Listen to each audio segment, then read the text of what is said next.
Oh, great. Perfect.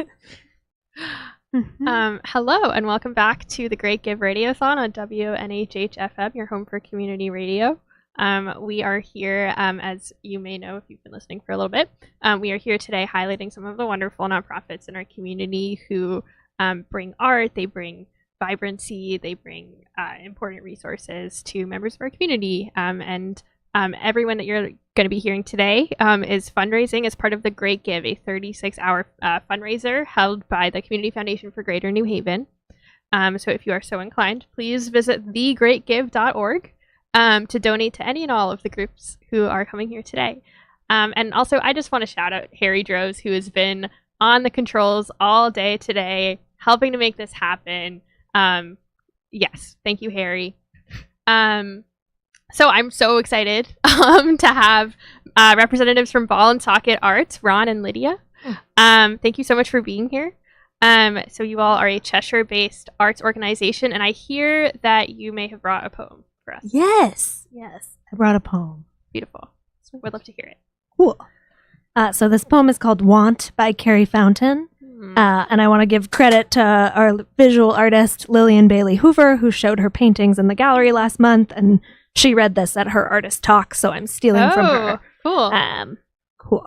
So, Want by Carrie Fountain. Okay. The wasps outside the kitchen window are making that thick, unraveling sound again, floating in and out of the bald head of their nest, seeming not to move while moving, and it has just occurred to me, standing, washing the coffee pot, watching them hang loosely in the air, thin wings, thick elongated abdomens, sad down-pointing antenna, that this is the heart's constant project, this simple learning how to hold hopelessness and hope together, to see on the unharmed surface of one the great scar of the other, to recognize both and to make something of both, to desire everything and nothing at once, and to desire it all the time, and to contain that desire fleshly, in a body, to wash it and rest it and feed it, to learn its name and from whence it came, and to speak to it. Oh, most of all, to speak to it every day, saying to one part,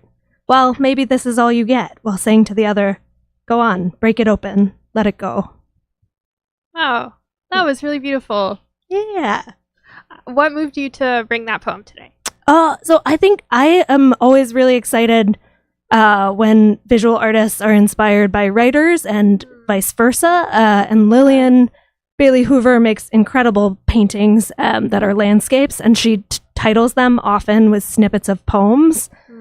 So this simple learning is also a beautiful painting, which I like thinking about how those can jive together. And I think like part of our project is thinking about creativity sort of as a broader whole, that like it's music, it's visual art, it's art classes, it's art, it's like all the different parts of that and how that can make your life richer and more full for everyone in different ways.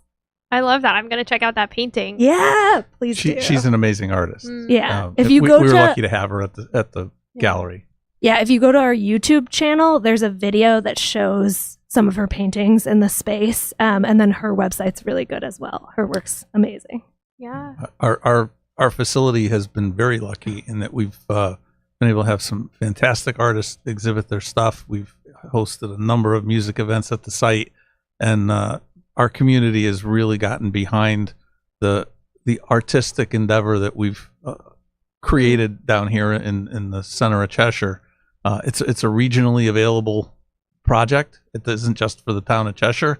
If you love art, if you love music, if you love having a good time with your friends, that's what our site is all about. And we're when you take 150 years of history and you take it and you turn it into something that the community can reuse and repurpose and have it be its former high profile self in the community again, you get a sense of self-satisfaction out of that. And you're talking about the Ball and Socket Factory, which is your home base. Can you talk a bit about what that historic site means to you and your organization? Sure. So Ball and Socket Arts is founded to transform the Ball and Socket manufacturing facility, which is actually, it's a complex of 5 buildings that used to manufacture primarily buttons, but lots of like adorable little metal objects. So like also jingle bells and Yule bells and snaps. So our work has been to like take that space, and it was a brownfield, so no commercial developer wanted to touch it. And a brownfield, just for listeners, means that there is some type of intensive rehabilitation required in order to make it usable. It wasn't healthy to start with, and you have to make it healthy to use it. Yeah, is basically the long and the short of it. I'm sorry to interrupt. Yeah. But they're beautiful buildings, and if folks haven't seen it, it's like worth a visit just to see what an old factory building looks like. And we're turning those into art spaces for the community. So we've sort of just started. 2 of the 5 buildings are completed and reopened to the public. So we have an ice cream parlor. We have an arts place that's upstairs. That we love. And then we also have our own gallery, the Workshop Gallery, where we do programming 12 months a year. It's always free to the public. And then we have some new outdoor spaces that we use to do concerts and public art and different pieces. But the history is part of what makes the site so cool. And like, we really appreciate when people mention Mass MoCA when they visit the site. But it's sort of that, like the old factory feeling, but infused with contemporary art that feels current and you have to picture a vibrant manufacturing facility that was the largest employer in the region for 100 years, and as that slowly became obsolete and it went the way of a lot of things these days, it needed to be repurposed, and it sat idle for a very long time, and now we've been able to find a way to repurpose it in a way that the community can once again use it for that focal point or the gathering place, to have it be an economic engine for a region. It's a very, very fine use of an old facility and rehabilitation of a unhealthy into a healthy, usable site for the community. How long was it vacant? It was pretty close to 18 years, 20 years. Wow. Okay. So 92 to, it was vacant until we took it back. It was doing some storage and some stuff, but essentially it was vacant until we took it over in 2014. You all are slowly kind of building by building, turning it into a place that can be used for new artistic community gathering. Yeah, exactly. Yeah. So we're starting work on building 1, which is the very large one, and that will ultimately house like a really large gallery space on the former factory floor, a little history museum, and a performance space where we can do music and films and talks. So there's really like a lot of capacity for a lot of kinds of arts programming and history programming. We did a historical walk last week for the first time, which was really popular and fun. Yeah, the historian who's going through the project has uncovered a number of phenomenally interesting pieces about the history of the manufacturing and the businesses that they supported and the people and the houses and just there's a saying in Cheshire, somebody in your family worked there or you know somebody that worked there, and it's still that way, and to have that history come alive in a walk like we had last week is just really exciting. And we're working on an oral history now, so if anyone listening used to work at the ball and socket manufacturing factory, please get in touch with us. We're looking for subjects for oral histories, and we're trying to find people who remember the buildings when they were active so we can document it and properly catalog 92 is not that long ago. They're out there. There's some people. That's a cool project. I think it sounds like this factory was a really important part of the story of Cheshire, and maybe one purpose of art and having a place of art gatherings is to kind of continue telling that story. Is there anything else that you'd like to add about Ball and Socket? Oh, I think, right now we have a really fun show up in the gallery called Board Slide. And if you're local, we'll have extra gallery hours tonight and tomorrow from 4 to 7 p.m. during the Great Give. Just kind of celebrate. And it's 9 different artists. It's all art on skateboard blanks. So it's just like a very fun, colorful show where you can see sort of different creative approaches to the same prompt. And if you're donating during the Great Give, you can come visit the one of our tenants, Sweet Claws Ice Cream. They donated some specialty ice cream, so if you make a donation, you get a free ice cream. Okay. It's true. Only during the Great Only Give. during the Great Give. It's So a very Hey. special flavor. you can get the ice cream later, but you got to give during the Great Give. So What's the flavor? It's called the Good Stuff, and it is phenomenal. It has dark fudge chunks, Oh my gosh. cherries, a strawberry buttercream swirl, Decadent. a fudge swirl, and it's in a sweet cream base. I'm like legitimately obsessed with this ice cream, and I can only get it Okay. 2 days a year. Well, listeners, you if heard it if here that's, if first. that's not an incentive, I don't know what is. Support local art, support community art and historic preservation, revitalization initiatives, and get ice cream. Win-win. Doesn't get any better than that. Final plug, we also have a concert series coming up this summer. Those are all free and open to the public outside. The first one's June 21st. The next one is July 25th. And those go all through the summer and are really, really fun and free and a great way to get out. Amazing. Thank you so much. Thanks so much for being Thank you for here. having us. Thank you so much, Ron and Lydia, for representing Ball and Socket Arts today at WNHH's Great Give Radiothon. If you are interested in donating to Ball and Socket's efforts, you can go to thegreatgive.org, thegreatgive.org, and look up Ball and Socket. While you're at it, if you are also interested, you can give to the Online Journalism Project, which supports this radio station, WNHH FM, as well as the New Haven Independent and the Valley Independent Sentinel, and a few other local news projects. But yes, we're so grateful to have you here. Thank you so much for coming. Thanks for having us. Thanks for having us. The work you do is great. We appreciate it. Have a great day.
Hello, you're listening to the Great Give Radiothon on WNHH 103.5 FM.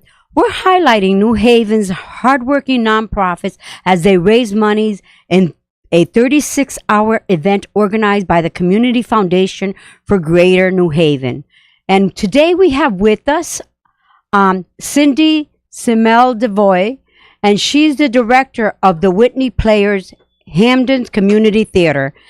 Cindy, thank you so much for being here with us. Thanks for having us. So tell us about what is your organization? We are the Whitney Players Theater Company, and we are a nonprofit educational theater company.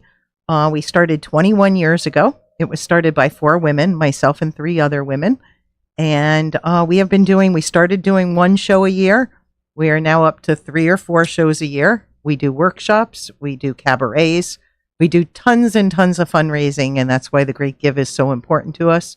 In order for us to serve our community and to be able to help people out who can't afford to pay a registration fee or pay for certain things. We want to be able to scholarship young people.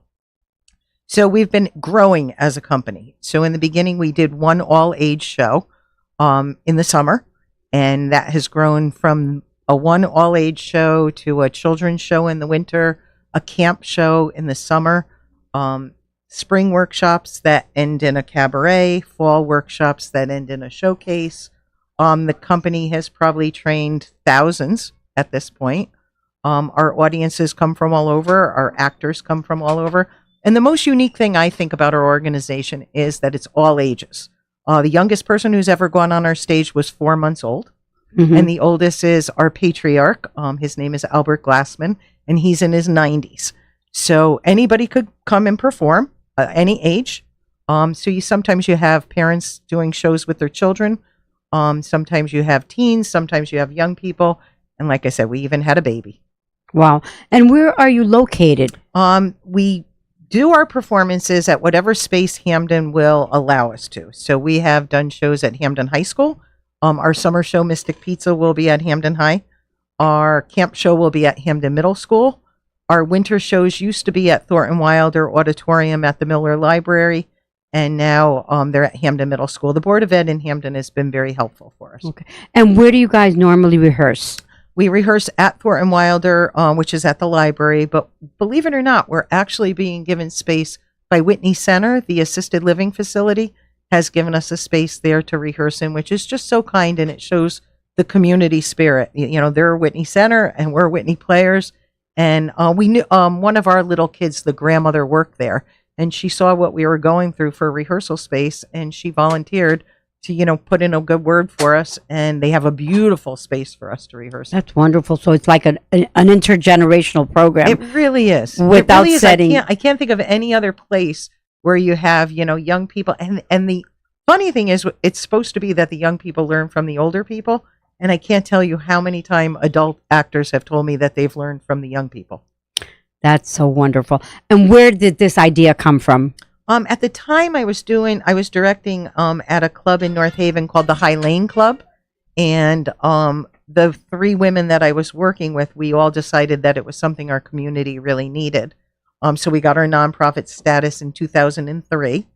And like I said, we keep growing every year. So now we're pretty busy, pretty much all year long. We celebrated our 20th anniversary last year with a performance of Our Town, which is a straight play. Normally we do musical theater. So mostly we do musicals, but over the 21 years, we've done 3 straight plays and the rest have been musical theater. So you don't have to have any acting experience at all to be able to participate? No, because we like teaching them. It's lovely when we get people who have experience because, it helps us out. But if they come and they've never performed before, we love it. It's just wanting to do it, Yep, right? Yep. And the excitement and the feeling of camaraderie and family. We do think of it as the Whitney Players family. We have gone through births together. We've gone through marriages. We've gone through some pretty sad and upsetting illnesses and deaths.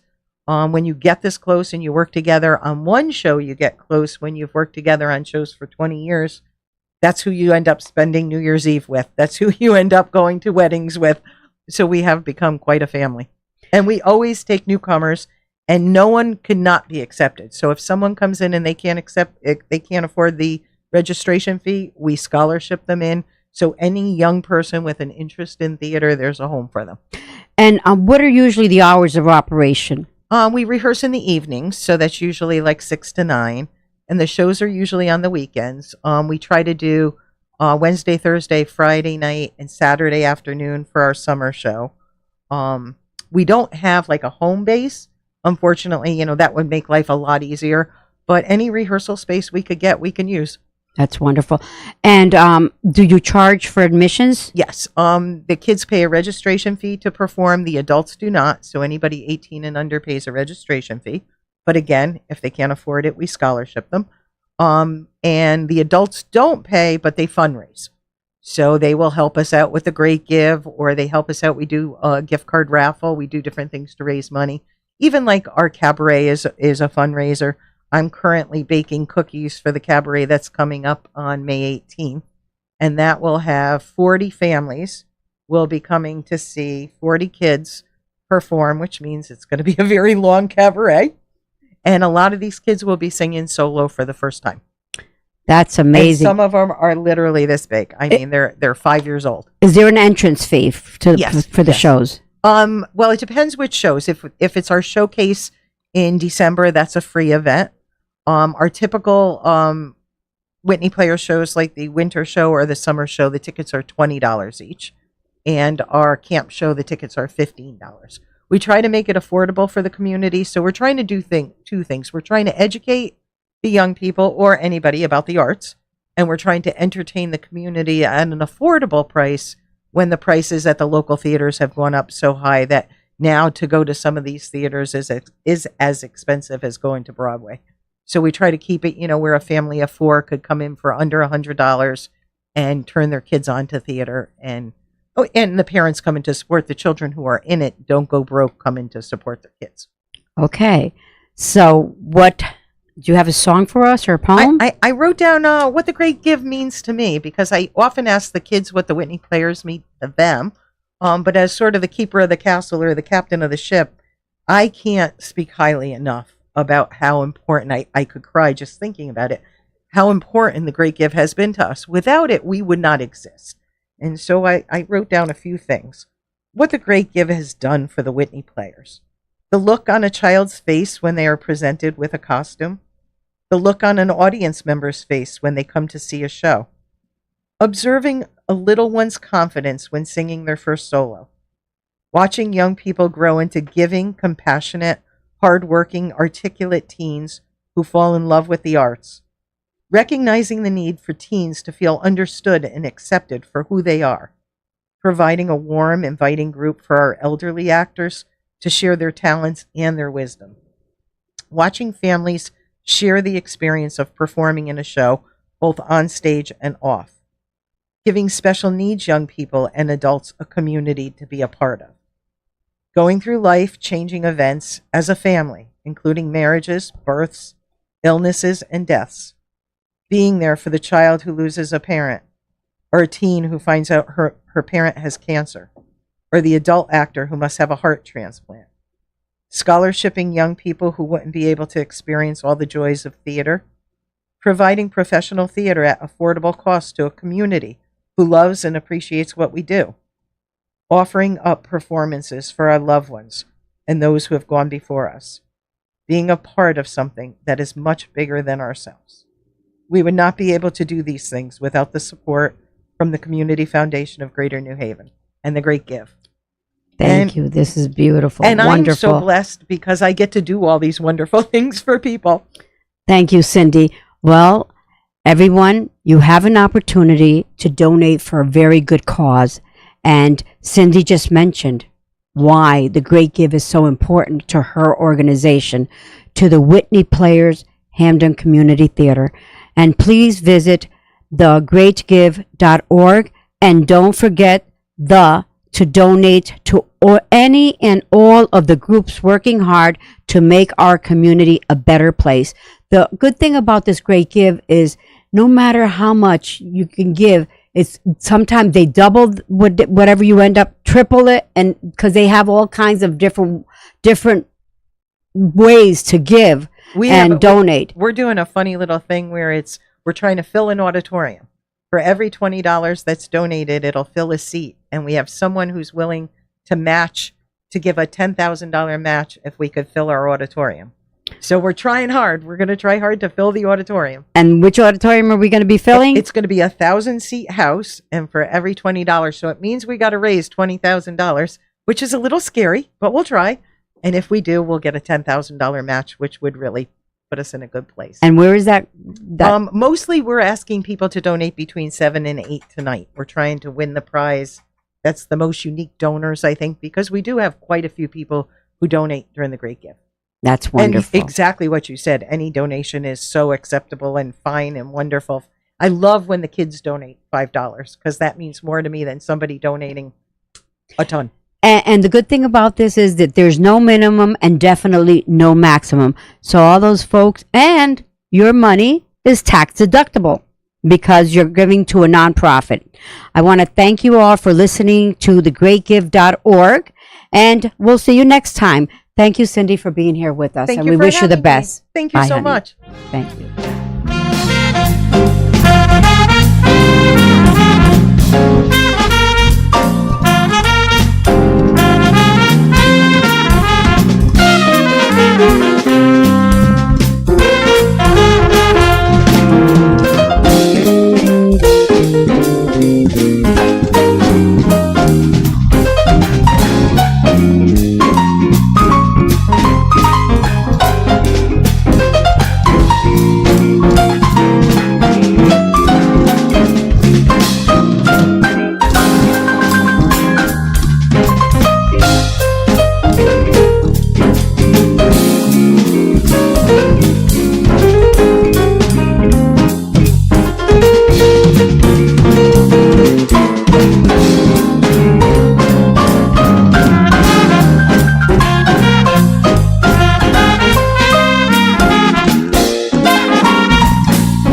There was a time when we used to shine.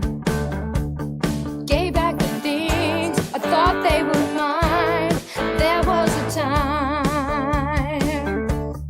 Went to the beach to find some relief. Gave them a part of me I couldn't reach. Life is a beach. Make a wish, making a run, throwing the quarters into the sun. God, it was fun, but he wasn't the one. There was a time, sand in my pants. I'm gonna dance. Life's a romance. Give us a chance. Sand in my pants. Seagulls taking my chips. The line didn't fit. How long is it? Okay. Hello. You're listening to the Great Give Radiothon on WNHH 103.5 FM. This is Norma Rodriguez Reyes, your host from the show Que Pasa. We're highlighting New Haven's hardworking nonprofits as they raise monies in a 36-hour event organized by the Community Foundation of Greater New Haven. Today we have with us in our studio live Eleanor Slomba, and she's the outgoing president for Arts West Connecticut. Eleanor, thank you so much for being here with us today. So we're going to be starting this off with a song.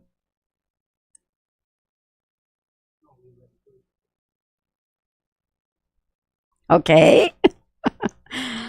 You'll. Oh, okay. Sorry. Okay. So, Eleanor, tell us about Arts West. What is Arts West? Thank you so much, Norma. This platform is really wonderful. Arts West is a public-facing arts service organization. We serve one little zip code, West Haven, Connecticut. So we have 2 signature events, All Neighbors Day in the fall, which is a multicultural festival. And in the first day of summer, we go down to the beach for Make Music Day and teach kids, families how to make instruments, how to repurpose materials, and have a great time at the beach. The rest of the year, we provide technical assistance for the artists who live in West Haven to help them do what they want to do and realize their visions. So on any given day, that could be helping them connect with an insurance company to ensure their rehearsals, or help them with a special permit for an event. The range of imagination is very great. The diversity is very great. And we're here to offer that support within the footprint of the Arts Council of Greater New Haven. We're happy to serve West Haven itself. So how did Arts Way, and how old is it? How did it come into fruition? And Well, it existed on paper as an organization that had been created but maybe never quite activated. So I was asked to help activate it with support actually from the Community Foundation through their Neighborhood Leadership Program, and that was in 2019. So just over 5 years ago, we had a roundtable to discuss what kind of community values we wanted to express and how to connect this kind of community of communities that West Haven itself is. And so since then, we have become a 501c3. We've been fortunate to help with grant making programs with some ARPA funding that came through the city, a micro grant program last summer. And so if people were listening before Norma introduced me, they did hear some parts of a song. And I just want to explain that was a song recorded by Musical Intervention, one of the recipients of the micro grants, down at the West Haven Beach. Musical Intervention had set up a recording studio at the West Haven Farmers Market. And it just shows that on any given day, the creativity of people just walking by is extraordinary. And so to be able to, not with any, super fancy equipment and not, in some place far removed, but really just down on the street with the people, you can pull out so much and enjoy so much creativity. Can you tell us a little bit about the song? What's it about? It harked back to the people's nostalgia that they do have for the old Savin Rock days, but more of a, I think that's where the title "There Was a Time" came from, but also finding the romance in everyday life and celebrating a beautiful day at the beach. I mean, how simple is that? And that was a recording studio. Musical Intervention was the recipient of the micro grant, and they had set up a recording studio at our farmers market, and that was one of the grants that we were able to help the city make through our ARPA program. So there's more information about that on our YouTube program and on our profile for the Great Give. There's a video, and that video shows all the different micro grants that received the ARPA funds. Wow. And so tell us a little bit about the multicultural festival that you put together. Yeah, well, we like to help artists get to know each other, help neighbors get to know each other through the lens of arts and culture. The wonderful thing about any genre of art is that it really does encourage and invite you to see the world through other people's eyes. We feel like if people are encouraged and invited to do that, then we can, work on so many other things as a society. So we have the Sudanese Cultural Center, which is in West Haven, the Middle Eastern Dance Academy of Connecticut on Captain Thomas Boulevard, they've been involved. The Arabic program at ESAM's Magnet School, students from UNH. We've had Natasha Gambrell, a second-generation tribal counselor from the Eastern Pequot Tribal Nation, dancing and performing poetry and connecting to some Schaghticoke women from the Women's Council who live in West Haven. So it's finding cultural connections that are meaningful to the people who live in West Haven and really celebrating that kind of diversity as a community strength. So usually, like, when is this festival held, and will it be held this year? All Neighbors Day is held in the fall, and this year it will be November 1st, Saturday, November 1st. Details to follow. We are forming a committee now, so anybody's interested in being part of that can join up. Just met with a professor from UNH who wants to incorporate it into her course on community engaged art. Okay, and what will you be using the money that you receive from the Great Give? Artist fees. We like to help artists find paid work and to meet each other and celebrate their expertise, and we don't ask for that to be done for free. So Movimento Cultural will be the featured artist at our Make Music Day celebration this year. That's the first day of summer at the Old Grove Park on the beach. They'll be teaching about bamba, and we'll be making instruments out of repurposed materials to make hurus, a bumpy surface struck with a stick to make a rhythm that's very signature of the bamba music. And we do that with students and parents from the West Haven Child Development Center and many other sites across the Early Childhood Council to get families off to a great start with their summer for activities that, again, don't cost a lot and can be very celebratory and culturally meaningful. And the money is really all going to artist fees. We set a modest goal of $2,000 at the last time I checked, and I've been checking a lot. We were at 40%. So, okay. And that's with the help of our incoming president, Elaine Braithwaite. She's been in the library services for 40 years and is just a wonderful new source of energy who's devoted so much to the organization already.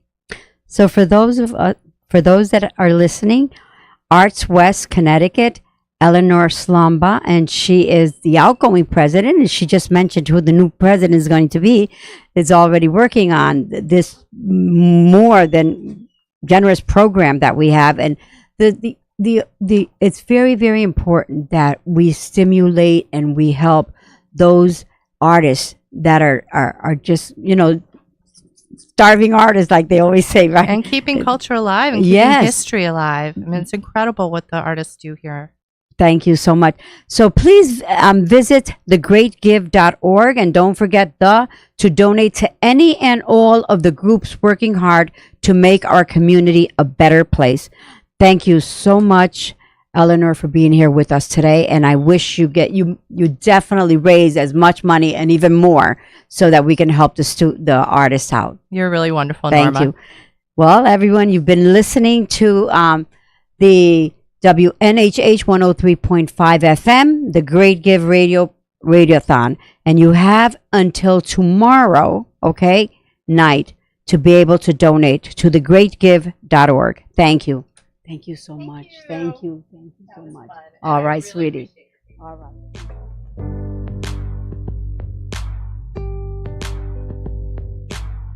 Loving you should be easy. Why is it so hard? Every day's a hard trip, and I'm losing my mind. I know it might sound cheesy, but I know you are the one. Doesn't matter how far you are, and takes you into the sun. My love for you will never be done.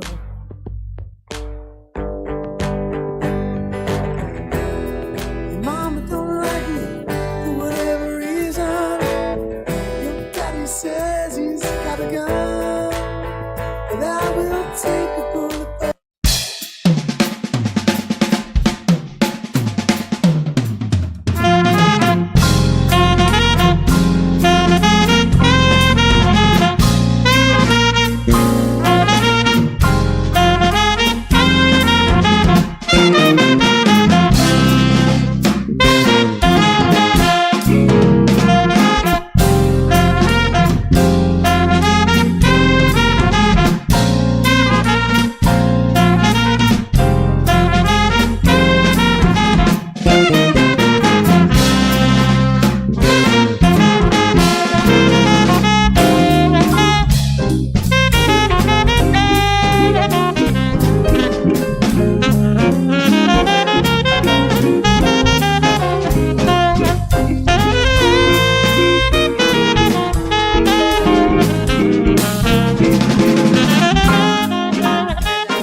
Hello, you're listening to the Great Give Radiothon on WNHH 103.5 FM. This is Norma Rodriguez Reyes, your host from the show Que Pasa.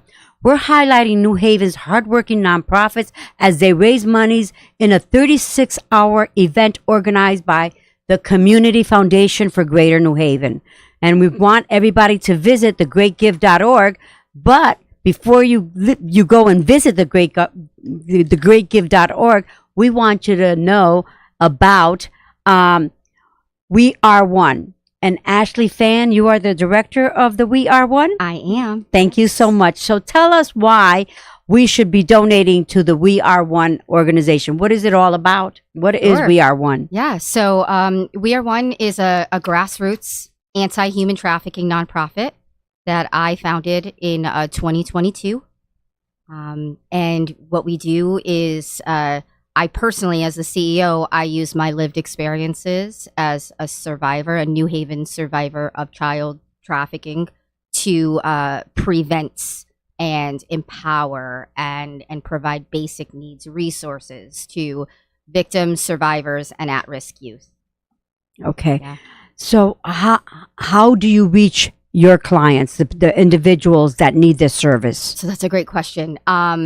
We like to say we're boots on the ground. So we do it in many ways. I can't get into too many details about how specifically we do it because I don't want to put victims in danger or have them be fearful. But I'm going to go as far as to say we collaborate with law enforcement, state, local, federal. We partner with existing nonprofits that serve the lower income community, minority communities that are at risk.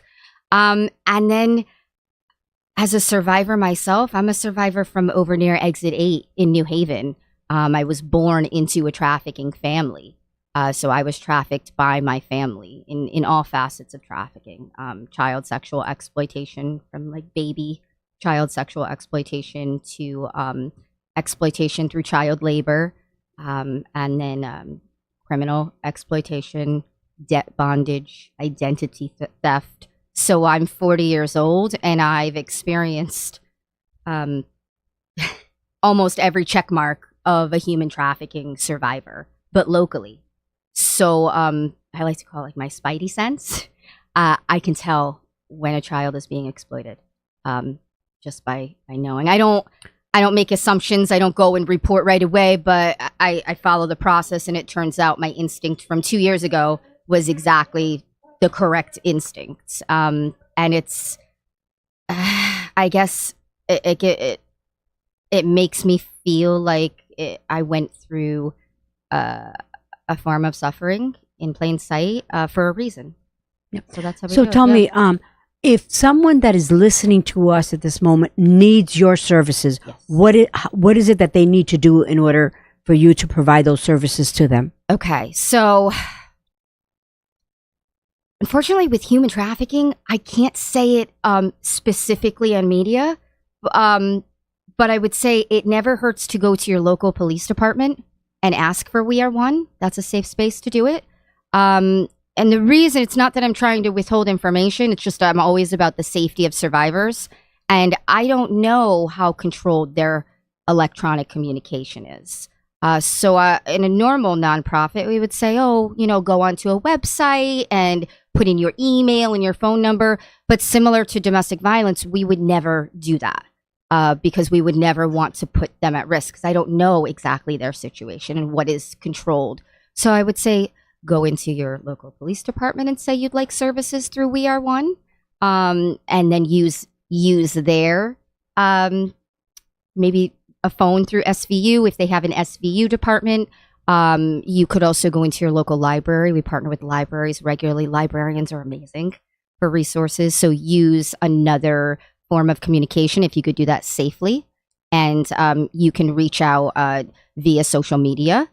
And I tread lightly on saying that because, again, if you log into your social media and then that's controlled. So your best bet, honestly, is to go into law enforcement and say, I'm a survivor of or I'm a victim of human trafficking. Can I have resources? And let them make the calls, because that is the safest way to go. Is there any way you can share an incident or something so that we can be more in tune with? Yeah, absolutely. So Okay. today I shared with my followers that for the first time on live air, I'm open to sharing what child trafficking looks like for me, if that's okay. Yes, please. Okay. So I was born into a family with a family secret of an uncle of which was my great uncle of he was a pedophile, and he molested a significant amount of the girls and cousins in the family. He was my mother's uncle. He's since deceased, so I will just say his name. His name is Richard Cole. He was always known as Uncle Dick, is what they said. I met him once. But it caused some mental health issues for my mother and one of my aunts. But it also caused a lot of self-hate because during that time, they kept the family secret, and they just handled it within the family. And unfortunately, they kept exposing my mother and my aunts and my uncles to exposing to a pedophile network. Because if there's something that I know from collaborating with law enforcement and researching in my lived experience, pedophiles travel in packs. They don't travel alone. So when you continue to expose, my mother and my aunts, my uncles to their uncle who's a pedophile, his friends are also going to be involved in that. And then there's going to be some learned behavior, possibly by my mom's brother or some. And we always hear that story of, oh, you got one of those uncles. That's not an unusual story, unfortunately, for generational poverty, generational incest, and pedophilia and sexual exploitation of children. That's actually, it's a joke, but I find a lot of survivors of child sexual trauma, we joke about a lot of things, like, oh, you got one of those uncles, so do I. So as a child, my mother only trusted me around her family, which is how she was raised, like a clan mentality, to keep it in the family, keep it a secret. So I can't name who sexually abused me, but I can only name what I remember. I remember at 5 years old, I started reenacting sexual acts with other children in a trailer park that I lived in locally. And those children told on me. And my mother, instead of actually, doing what I help moms do and report to police and do a forensic interview and get, the right resources involved, she then became the sexual abuser, stripping me down naked and beating me. And from that moment on, something switched in her brain. I think I'm not in her brain, but from what I noticed, there was a lot of hate towards me after that. So I have a couple memories of her being nice before 5, but after that, I just saw hate. And in my work, I realized that's actually really common, because when there's this generational sexual exploitation and there's mental health and family secrets and things that aren't taken care of properly, and there's no justice, and you continue to force people to have, she probably didn't like having to continue to be around her uncle. So she saw something in me that I think she hated about herself. So unfortunately, after that happened, I struggled with a lot of health issues, and I broke out in a rash, which I now learn is a trauma response. And when my pediatrician at the time ruled out, and he was a wonderful pediatrician from New Haven, he was Dr. Sid Spiesel. I'll never forget. He was wonderful. He was mine and my brother's. I'll never forget laying on, on the table in the medical office. I had already had 3 appointments. It was a rash that kind of went from here to here. And it looked like chicken pox, so he had ruled out any regular explanation. So he had ruled out chicken pox. He ruled out ringworm, like all the things that you would normally diagnose. It wasn't an infection. And he told my mother to take me to mental health. And I think my mother was a daycare provider, so I'm pretty sure that she knew what that meant, that there was some kind of trauma response. And since she had already crossed the line and had become the abuser, I then never got treatment for whatever happened to me, from baby to 5 years old. And then I suffered physically because my body kept reacting, even though I wasn't being sexually abused after 5. My uterus is completely upside down. So I have a retroverted uterus, which is common. But then when you also have generational pedophilia and, my mother leaving me only with family, and only with family that still associates with pedophiles, I don't know who it could have been a number of men. We lived lower income in a trailer park. And I do always remember that there was always a tripod on me. So there's that's where the trafficking part comes in. That's where the financial part. So that's where it becomes different from just child sexual abuse to child trafficking, because you're selling a child. And it could be something, it doesn't have to be an exact exchange of money. Like, it doesn't have to be $100 bill. It could be, here's a gift card, I'm going to babysit for free, you go out to dinner. That, taking a financial gain and then knowing that there's some kind of child sexual exploitation going on when you're not there, is still child trafficking. As a survivor, like, I really push law enforcement to understand that just because that woman didn't see exactly what happened, if she knew all the facts and circumstances and still left that child there, as my mother did, it's still child trafficking, because she took the gift. Once you take the gift and you leave the child, that's it. Sorry. So what was the defining moment that made you create this organization? It's a funny story, because I didn't know I was a child trafficking victim until last year.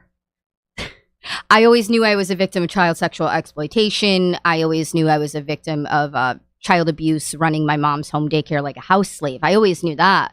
But it wasn't until I started this nonprofit, because I found 2 little Asian girls in a basement in Hamden. I tried reporting it properly, and the children unfortunately fell through the cracks. And I started the nonprofit in 2022. And then law enforcement and politicians started inviting me to wonderful events. Actually, it was at an event hosted by Charmise Walcott, the Hartford State's attorney, sponsored by Grace Farms Foundation. And in that day symposium, it was like, oh my God, I am a classic case of child trafficking, because the financial paper trail existed, the debt bondage. So there was always gifting. My mother was making money by having me work in her home daycare. Then when I was the first of the 13 grandchildren to go to college, I was the third youngest, but the first, the student loan applications started coming in. So then she exploited me further with debt bondage, taking out extra student loans in my name. So in my adult life, basically I still can never get ahead, because my paper trail has been exploited since birth. I call it the throwaway child. In familial child trafficking families, you will find at least one. It's usually only one of the children is the throwaway child, where the trafficking parent, and it's usually not both parents, usually only one, will steal the identity, take out credit in the child's name, take out phones, just ruin the child physically, mentally, and financially. And that is what I have experienced. And Okay. Yes. I want to thank you so much for this story, and I really wish that how much is it that you want to raise in this? So we are trying to raise, our goal is $5,800, because we're trying to be modest here. We know it's difficult times, but if we don't raise this, we're not going to be able to serve over 350 survivors. And that is what we are doing now. And we're doing it on a very, very small budget, boots on the ground, all volunteer. but we really need to raise it. It's for critical operational costs to continue to serve their basic needs. Well, you've been listening to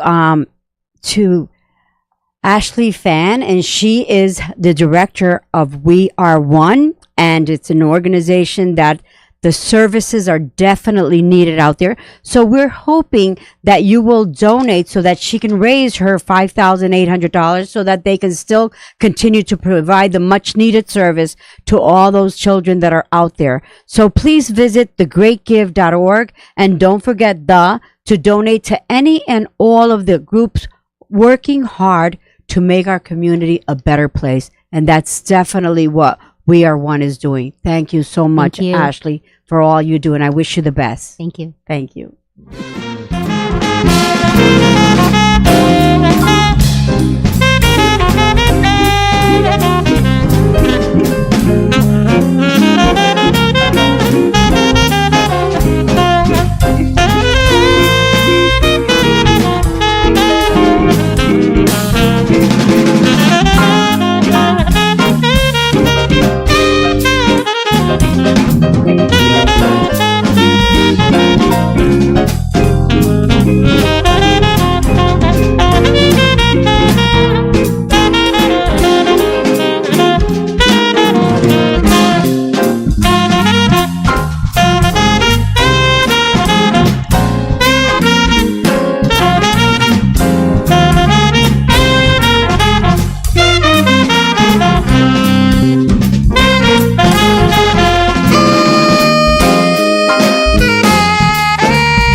Hello, you're listening to the Great Give Radiothon on WNHH 103.5 FM. This is Norma Rodriguez Reyes, your host from the show Que Pasa. We're highlighting New Haven's hardworking nonprofits as they raise monies in a 36-hour event organized by the Community Foundation of Greater New Haven. And today we have with us the Community Engagement Director, Fernanda Franco from New Haven Reads. Thank you so much, Fernanda, for being here with us today. So tell us about the New Haven Read. Yeah, absolutely. We've been around since 2001. New Haven Reads is a book bank, which means we provide free books to the community. We're located on 45 Bristol Street, which is like on Ashman by Lock Street. Not only are we a book bank, but we are also a tutoring center. So we support children grades 1 through 12 with one-on-one literacy tutoring for free. So kids come to us and we teach them to read, essentially. We could not and are completely unable to do that without the wonderful volunteers that we have. We have just under 500. We have about 475 volunteers right now that work with the kids 1 hour per week or more, and they help them with their literacy tutoring. So how do you get the students?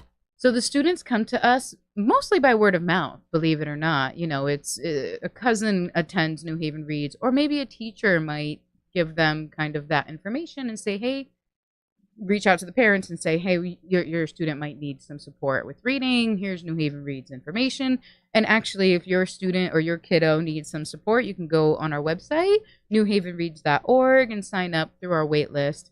Although at this point, we do have a little over 200 kiddos on our wait list. So we need more volunteers. We need more people to come and sit with the kiddos 1 hour per week. And more monies, right? To be able to do these programs. We always need more money, absolutely. So is it only for reading, or do you also, when you talk about tutoring, is it just reading? It's just reading, yeah. Okay. It's literacy, right? So a lot of the kiddos that come to New Haven Reads are what we call aspiring readers, which means they're missing some tools in their toolbox. So when they come to us, we're trying to figure out which skills they're missing so we can help them practice those skills so that they can have, you know, we say our mission is to share the joy and power of reading. And the power of reading is, you know, in 10, 15 years, they are empowered to apply for whatever jobs it is that they want because they can read, they are able, and they're capable. And that's what we want. We want to empower them with literacy. So how does the book bank work?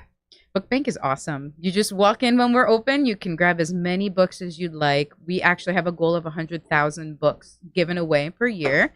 Last year we got to 80. I want to say 80,000, just about.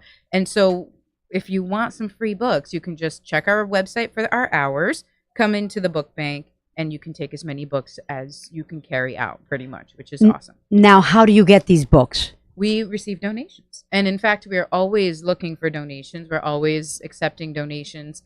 This past weekend, I was at Fairhaven Day, and we handed out, I think, something like 250 books at Fairhaven Day. And then we were at the City Seed Market on Edgewood, and I gave out another 150 books. So it was really awesome. But we need the donations in order to be able to go back into the community and hand out these books. So let's just say, for the sake of argument, that somebody is downsizing their home and they have all these books. Mm-hmm. Would you accept all the books, or is there books that you're not willing to accept? That's a great question. So we accept all kinds of books. We have books in different languages. We have children's books, adult books, books about religion, books about, or textbooks, even some textbooks. If they are out of, you know, circulation. Yeah, like you really just have to use your common sense for some of them. Dictionaries we really are not taking at this point. Absolutely no encyclopedias at this point, especially, which is so sad because I feel like a lot of us had these encyclopedias that we, you know, we're so proud of. And they cost a fortune. They did, but unfortunately a lot of them are no longer accurate. So we can't receive those. You know, we just ask that they be in good condition. So they're not water damaged, they're not ripped up, they're not marked inside as much as possible. Sometimes, well, you know, there's a little writing in it, and that's okay.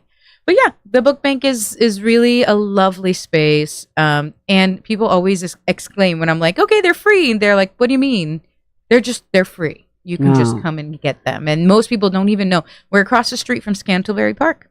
We now have a lovely mural on our building. So if you see a mural with kind of a person that looks a little bit like me, like a little superhero on the Yeah, wall. that's cute. That's the book bank. So yeah, So is that a New Haven base? it is in New Haven, correct? Yeah. On So Bristol New Haven Street in Reads- New Haven. Exactly. Our book bank is only at 45 Bristol Street, Uh-huh. but our tutoring occurs in 5 different locations across the city. So we are not only, we do tutor out of the book bank. So 45 Bristol is one of our tutoring locations. We tutor in 5 Science Park. We tutor at 85 Willow Street. And then we push into Fairhaven School as well as Bishop Wood School. And we actually have 18 kids at Fairhaven School that need tutors. So if there's anyone in that area that is able to provide tutoring Monday through Thursday between 3:15 and 4:15, please reach out. Go to our website, apply to become a tutor. It takes less than 5 minutes on our website, and then you'll speak to me. And I'm not so scary. Hopefully, So the tutoring takes place at the school? for Bishop Woods and Fairhaven, yes, they would take care. They do take place. Okay. So what is the hours of operation of the organization? Yes. So the book bank operates between noon and 6 p.m. most days, 7 depending on the day. And then our tutoring hours run Monday through Friday between the hours of 3 and 7 p.m. And then Saturdays 10 to 2 during the school year. Summer hours do vary. So we ask that everyone check our websites for that. Okay. Do you have a song or a poem for us? Oh my goodness. All right. I'll sing a song that feels really right for, the passion that we have to have in this business. And it's a Whitney Houston song. So I believe the children are our future. Teach them well and let them lead the way. Show them all the beauty they possess inside. Give them a sense of pride to make it easier. Let the children's laughter remind us how we used to be. That is so beautiful. And definitely, the children are our future. And in order for those that are listening to us, please donate, please give, okay, to the New Haven Reads and visit thegreatgive.org. And also don't forget to donate to any and all of the groups that are hardworking out there in the community to make this a better place. And thank you so much, Fernanda, for being here with us today. And I wish you the best. And how much money is it that you want to raise? Oh, we need $20,000, which I know sounds large, but we are supporting our kindergarten summer camp, and it is a free program here in the city. And so we really need that help. If you don't mind jumping onto that Great Give website, helping us out, we are really in need of the support for the kids. Thank you so much. Yes. Thank you. Thegreatgive.org. Thank you so much, Fernanda. Have a nice day. You too. Yeah.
Hello. You're listening to the Great Give Radiothon on WNHH 103.5 FM. This is Norma Rodriguez Reyes, your host of the show, Que Pasa? We're highlighting New Haven's hardworking nonprofits as they raise monies in a 36-hour event organized by the Community Foundation for Greater New Haven. And today we have live with us in our studio audience,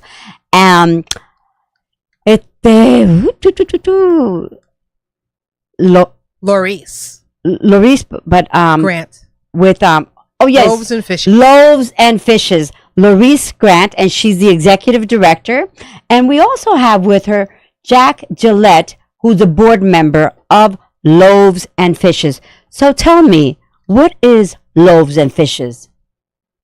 Loaves and Fishes is a organization that's over 40 years old, closer to 42, that hasn't missed a Saturday of serving except for 2 in the last 42 years. And that was only because of extreme blizzard and no one would let us drive there. We serve almost 400 people every single Saturday. We give them food and we supply clothing through community support. And where is it that you do this? We do it at 57 Olive Street in New Haven, out of the basement of St. PJ's Church. Oh, so that's why I see the line out there all the time. Yes. That's Loaves and Fishes out there. Okay, so how do you let the people know that your organization exists? I think people just come by word of mouth.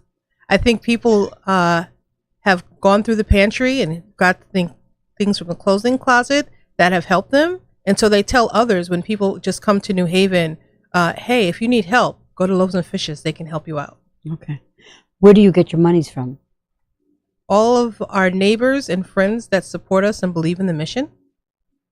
And so tell us, how did this Loaves and Fish start? So actually, I was there at the beginning in 1984. And it started actually as an outreach of St. Paul's Church, which was then just St. Paul's. And there's a big red door on the side that people would knock. And the minister kept having to get up and go to the door. And people were saying, do you have something, anything? So he would ask a couple people to put some cans aside.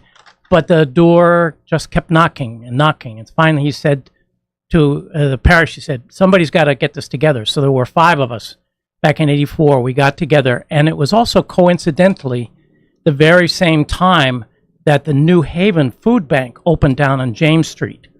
And there were boxes of dented cans. And I was a grad student at the time, and I had a VW microbus. So every Thursday I would go and fill the bus with cans and bring them in. And then Sally Fleming, another person who's still a volunteer, she and other people would fill bags. And we decided one of the things was we couldn't start unless we were sure we could open. Because once people have an expectation, the feeling of people coming and there being nothing, I think that's really what drove us to do this, right? And so we had maybe 70, 80 people show up. We would pre-bag and hand it out to them.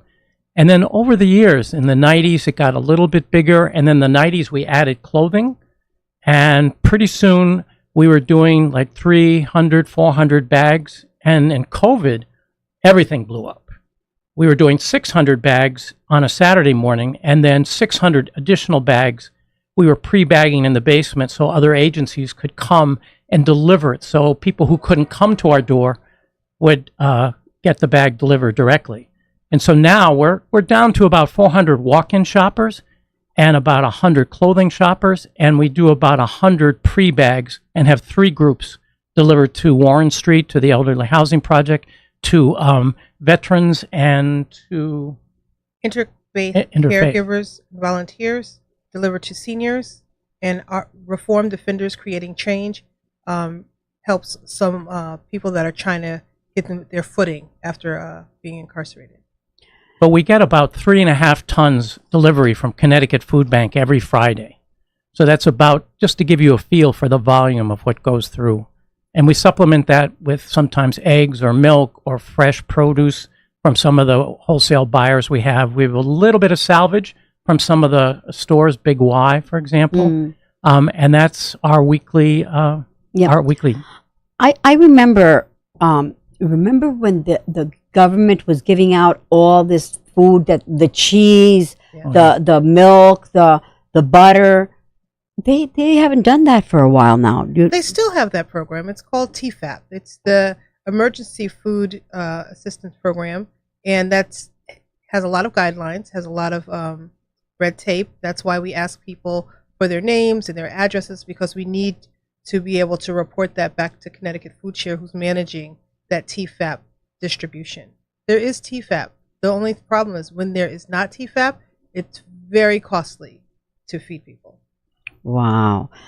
So, how much money is it that you want to raise? We're trying to raise $40,000. 40,000. And what exactly will you be doing with those 40,000?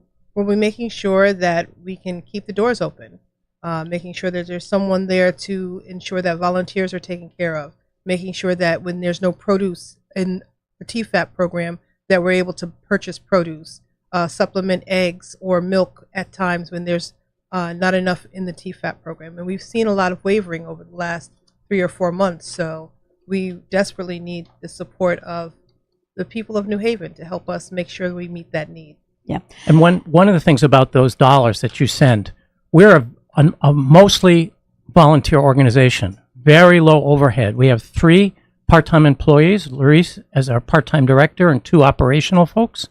So it costs us to put together a bag, cost us $2.50. And we periodically do take a value of what's in that bag, take all the items, go out to Stop and Shop and buy it. Our bags average between $66 and $70. So for every dollar that we get, we can get $14 worth of food to put into our community. And our yearly budget's around $275,000, which means we're able to put over $3 million of food. It's the best value added that you can imagine. We're not paying for, the church gives us a reasonable rent. We have volunteers that do all the lifting and all the heavy work. It's one of the things that we've really worked hard to keep our costs down so that the value of that bag goes to the people who need it the most. Okay. And tell us again, where is it and what are the hours of operation? 57 Olive Street in New Haven on the corner of Olive and Chapel. We open the doors at 8:30 in the morning, and we finish distribution by 10:30 in the morning. So it's 2 hours of power. Is this every single day or? Every Saturday. Every Saturday. Every Saturday, even if they're holidays, we're still there on Saturday. Oh, wow. That's wonderful. Christmas, New Year's. Well, folks. One of the most important pieces of what we do is we feed a lot of children in the city. It hurts my heart that 1 in 6 children are food insecure. So during the Great Give, we've been posting videos from our board members and different people that volunteer in our community about at 16 minutes after the hour about how they feel about loaves and fishes. So if people want to tune into that as well, please do. Yes. Do you have a song or a poem for us? I do have a poem for you. One other comment is that when people hear food pantry, they often think you just go in and there's just cans and stuff. We transform the floor into a grocery store. The idea is that it should be respectful and a shopping experience. And our clothing is a boutique, which has everything sorted out so that it is just as if you were going to Stop and Shop and just as if you were going to one of the stores downtown. The experience for our shoppers, for us, has to be the top class. So they can actually go into the lower level of, what's the address? 57 Olive Street, and they can just shop and take whatever they want, or is there... Well, you can take, all the items are listed, so there would be the produce section, the meat section, the staples sections. You go and you can take one or not of the various items that are there. So you can make a unique bag to yourself. Okay. And if we have surplus, you can definitely ask for a second one of something. We're happy to make sure your family has what they need. Thank you. You're welcome. Okay. So my poem is by Langston Hughes called I Too Sing America. And it was striking me that we have, early in the days of Loaves and Fishes, it was predominantly African American. And now it's a mix of African American and new arrivals. And I felt that the words were same for both communities. The poem goes as follows. I too sing America. I am the darker brother. They send me to eat in the kitchen when company comes. But I laugh and eat well and grow strong. Tomorrow, I'll be at the table when company comes. Nobody'll dare say to me, eat in the kitchen then. Besides, they'll see how beautiful I am and be ashamed. I, too, am American. That's beautiful. Thank you so much for sharing that with us. Well, and those that are listening, please visit thegreatgive.org and don't forget the dot to donate to any and all of the groups working hard to make our community a better place. Please give your donation to Loaves and Fishes. And thank you, Laurice, for being here with us today. And thank you so much, Jack, also. I wish you the best and good luck in raising the monies that you want. Thank you for so the much for having opportunity. us. Thank you. Thank you.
Hello, you're listening to the Great Give Radiothon on WNHH 103.5 FM.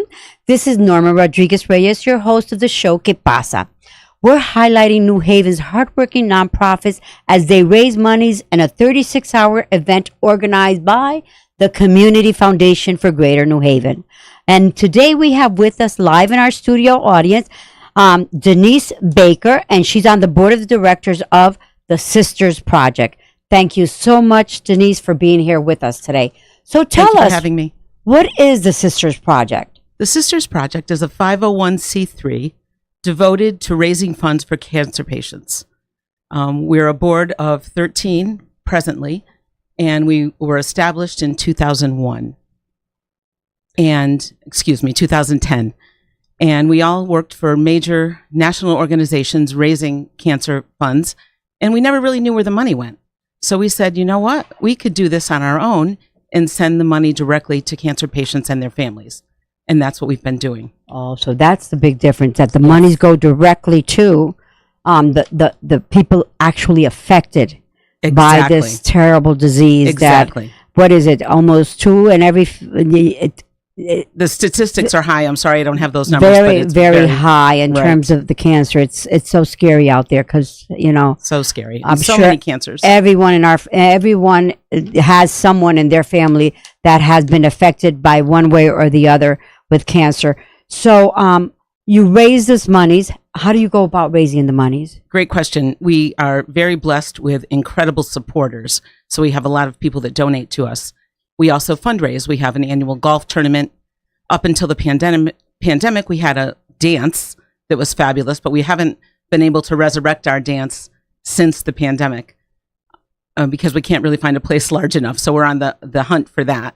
We have family events. We're having a family picnic in September, and people are incredibly kind and give to us through their obituary, which is unbelievable.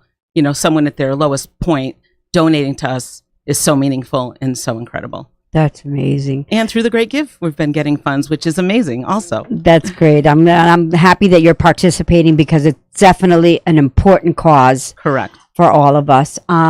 So once, how do you get the individuals that you're going to be donating to? How do you, your audience? It's amazing how the names come to us. And usually being a large group of 13, somebody knows somebody, like you said earlier, you know, we chatted about before I came on. You know, everybody knows somebody with cancer. And we have a we have a vetting process somewhat. But if you said to me, hey, my next door neighbor has cancer, we'd chat a little bit about what kind, where is she getting treatments, and she'd get a check in the mail. It's that simple. That's wonderful. Yeah, it really is. And you never know what people need the money for. We have flown people across the country to attend a funeral. People that don't need the funds, maybe have good insurance. They've taken their oncology staff to a luncheon, which is lovely. So, and some people are paying their electric bill because they're so bogged down with medical expenses. So Denise, tell us what was the defining moment for you to start this organization or be a part of it. You know, what was the defining moment in your life? Yeah, there certainly was that. After we had raised a significant amount of money for a national organization, only 2 people were allowed to go to the dinner where the funds were presented. And at that point, we were a group of 10. And we all worked so, equally hard. So somebody said, you know what? Why don't we just do this on our own? We don't need the national organization. We can figure this out. And our first dance was so humble. I think we had 50 people there and we raised maybe $500 and we thought we hit lotto. And to date, we have raised over $1 million and we have helped over 1,100 families. So it's incredible how that little seed turned into a beautiful tree. It really amazing. did. Yeah. That's and amazing. Branches are reaching everywhere. It's incredible. And we're out of Wallingford, but we give to people across the nation. we've even given to people in other countries. If you had an aunt or a mom or uncle that lived in another country and you were a vetted person, we'd say, yes, we'll send them a check. The sister project. That's really great. And where did the name come from? Why the sister project? Yeah, well, two of the founding members are sisters that had cancer. So they wanted to incorporate the word sisters into the title, and that's how it was born. It happened. Yep. Wow, that's wonderful. So what will you be how much money is it that you want to raise, and what will you be using it for? You know, any money is fantastic. So we would be happy from, $1,000 to $3,000, whatever came our way. And we're raising it to continue our mission of helping families with cancer. And we can't wait to get the names that we need and do that. So that's great. Yeah. Do you have a song or a poem for us? Well, I won't make you all listen to me sing, but I did bring a poem.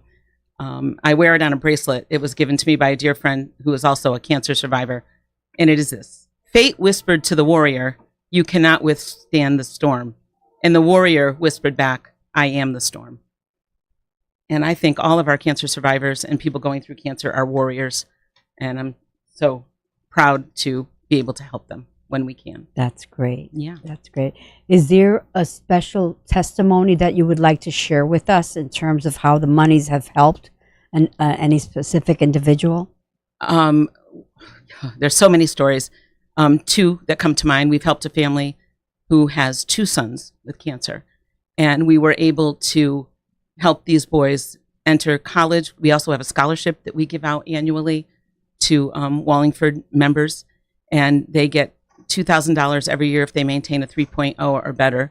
Both these boys were able to qualify for that scholarship, and we were able to help them pay their medical bills, and they're both doing so well right now. And another time we were able to help a male who had breast cancer, and he has been a tremendous supporter. He to date he has lost all his hair from chemo, and he saves all his haircut money every year and gives it to us as a donation. So that's very moving and incredible. You just don't know how you're touching people. So when those stories come back to say, I couldn't pay my water bill until I got that check in the mail, like you don't know how far-reaching it is, and you don't know what people are going through. Definitely. So it's really... Yes. Well, this definitely is a good cause, a most needed cause, and I'm hoping that people will visit thegreatgive.org, and don't forget to donate to any and all of the groups working hard to make our community a better place, and that is definitely what the Sisters Project is doing, helping our community be a better place. Thank you so much for Denise for being here with us, and I hope you raise the monies that you wanted to raise. And I wish you the best. Thank you so much for giving me this opportunity. Thank we you. Appreciate Take care and keep Have safe, a great sweetie. day. You as Bye, well. honey. Bye-bye.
You're listening to thegreatgift.org.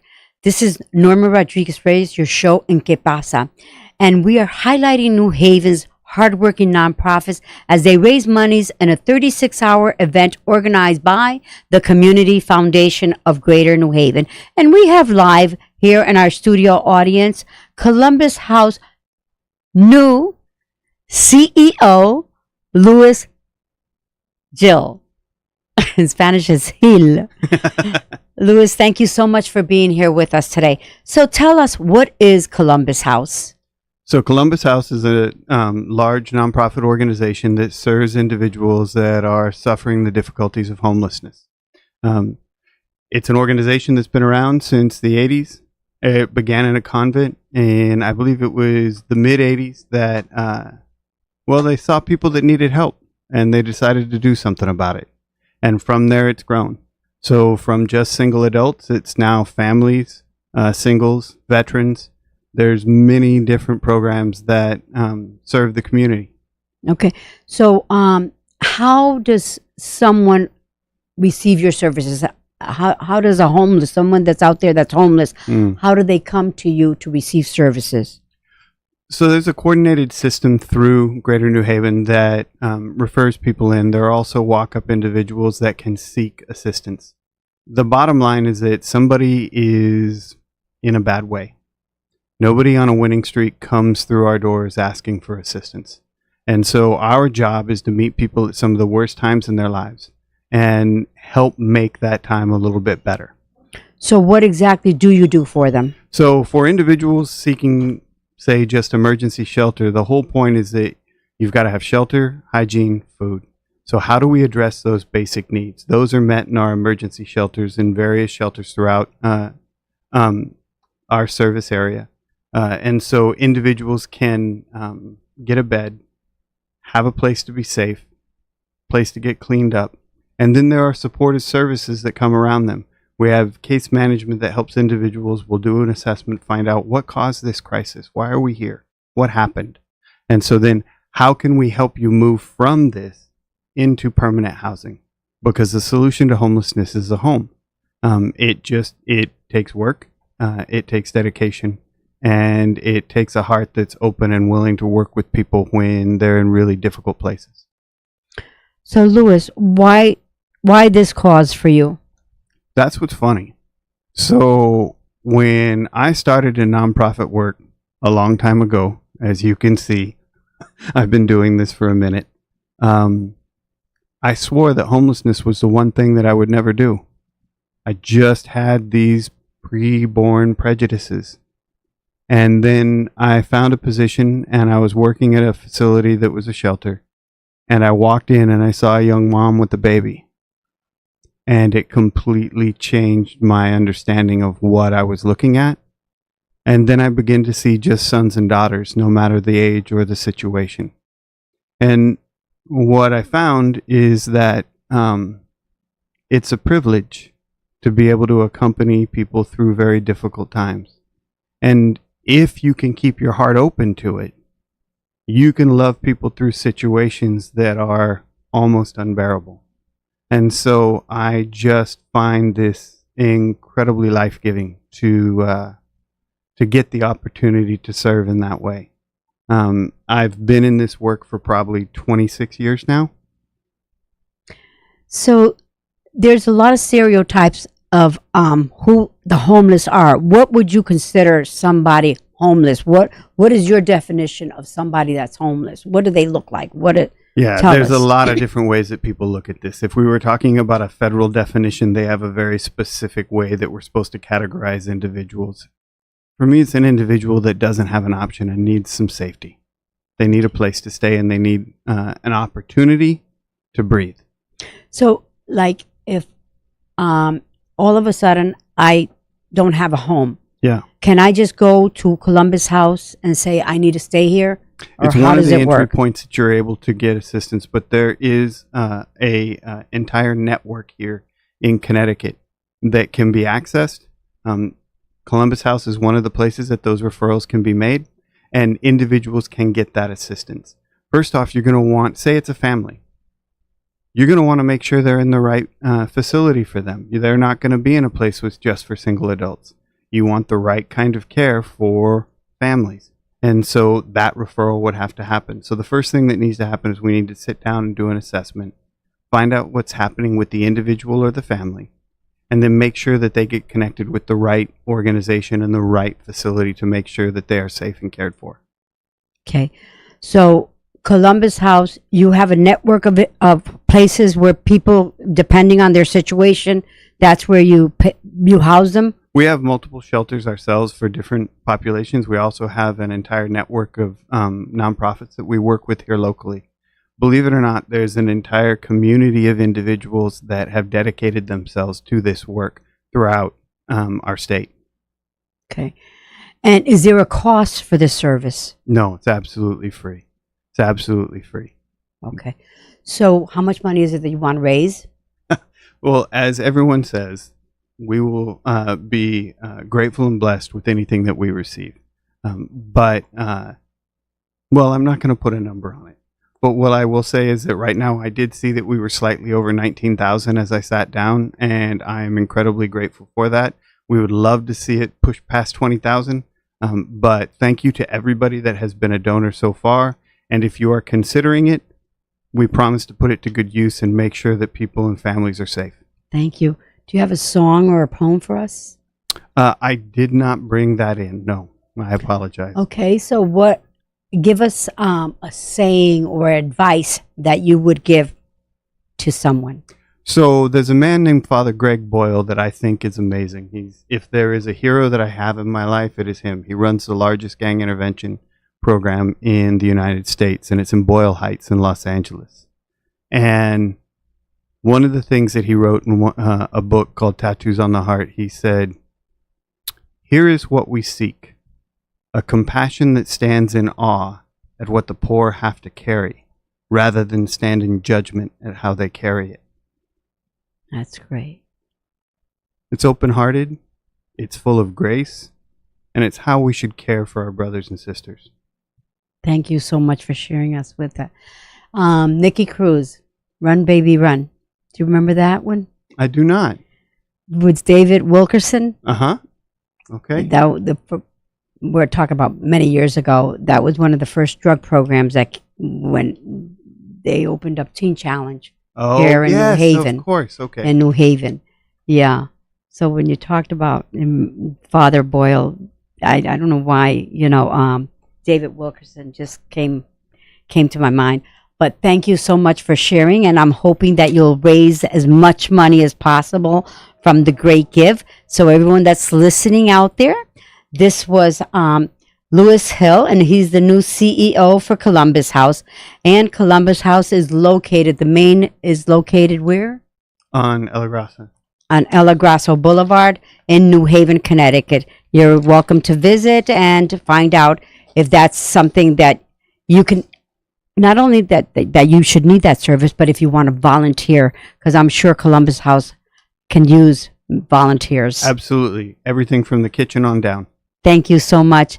Please visit thegreatgive.org, and don't forget to donate to any and all of the groups working hard to make our community a better place. And the community this is organized by the Community Foundation of Greater New Haven, and please donate to Columbus House. Thank you so much.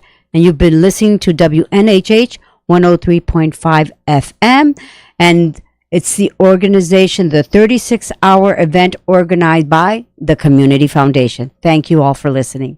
Thank you very much. Thank you.